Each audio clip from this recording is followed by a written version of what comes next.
বিভিন্ন রেস্তোরাঁয় গিয়ে তিনি তার চিকেন রেসিপি বিক্রি করার প্রস্তাব দিতেন।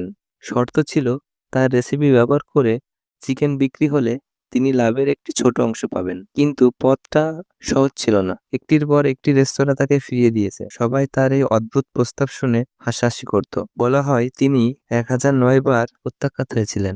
ভাবুন একবার, 65 বছর বয়সী একজন মানুষ যিনি প্রায় 1000-এরও বেশি বার না শুনেছেন, কিন্তু তিনি হাল ছাড়েননি। নিজের রেসিপির উপর তার অগাধ বিশ্বাস ছিল। অবশেষে 109 বার প্রত্যাখ্যাত হওয়ার পর একটি রেস্তোরাঁর মালিক তার প্রস্তাবে রাজি হন। আর সেখান থেকে শুরু হয় কর্নেল স্যান্ডার্সের এই গোপন রেসিপির স্বাদ মানুষের মধ্যে দ্রুত ছড়িয়ে পড়তে শুরু করে। বাকিটা তো ইতিহাস।